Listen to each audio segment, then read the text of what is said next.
আবারও মৃদু শৈত্যপ্রবাহের কবলে পঞ্চগড় ও মৌলভীবাজারের শ্রীমঙ্গল। ঠান্ডা বাড়ায় বিপাকে সাধারণ মানুষ। সর্বনিম্ন তাপমাত্রা শ্রীমঙ্গলে 8.9 ডিগ্রি সেলসিয়াস। অন্যান্য জেলাতেও জেঁকে বসেছে শীত। এদিকে হাসপাতালগুলোতে বাড়ছে ঠান্ডাজনিত রোগে আক্রান্তদের সংখ্যা। প্রতিনিধিদের তথ্যচিত্রে ডেস্ক রিপোর্ট।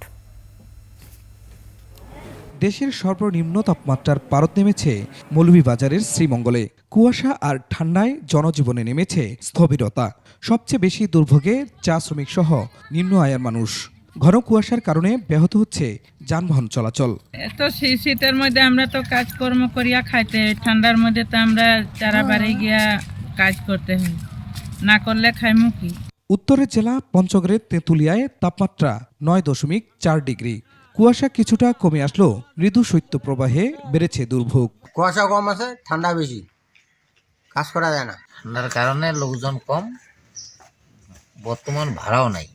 কুড়িগ্রামে জেঁকে বসেছে শীত। মধ্যরাত থেকে সকাল পর্যন্ত মাঝারি কুয়াশায় আচ্ছন্ন থাকছে পথঘাট। শীতের দাপটে ব্যাহত স্বাভাবিক জীবনযাত্রা। মানুষ কাজ করতে পারছে না, আমরা সবাই ঘরের ভিতরে। উত্তরের আরেক জেলা গাইবান্ধাতেও ঠান্ডা বাতাসে কর্মজীবী মানুষ রয়েছে চরম দুর্ভোগে। শীতের তীব্রতা আস্তে আস্তে খুব বাড়তেছে।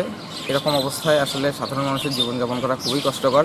হিমেল হাওয়া ও কুয়াশায় বিপর্যস্ত চুয়াডাঙ্গার জনপদ। দিনের বেলা কিছুটা বৃদ্ধি পেলেও সন্ধ্যার পর কমছে তাপমাত্রা। এমন ঠান্ডা পড়তে হাত তো আমাদের খিল লেগে যাচ্ছে, মানে ফিস লেগে যাচ্ছে। শীতের কবলে যমুনাপাড়ের জেলা সিরাজগঞ্জ। হিমেল বাতাস আর কুয়াশা বিরূপ প্রভাব ফেলেছে খেটে খাওয়া মানুষের আয় রোজগারে।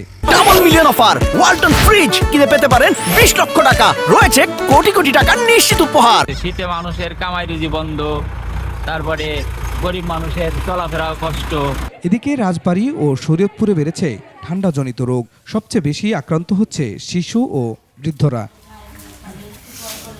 শরীয়তপুর জেনারেল হাসপাতালে শয্যার অনুপাতে প্রায় 7 গুণ বেশি ডায়রিয়া রোগী থাকায় ভোগান্তিতে রোগী স্বজনরা। শীতজনিত কারণে ডায়রিয়া রোগী অনেক বেশি, বিশেষ করে বাচ্চারা বেশি। এটা রোটা ভাইরাসের কারণে বাচ্চারা বেশি আক্রান্ত হয়।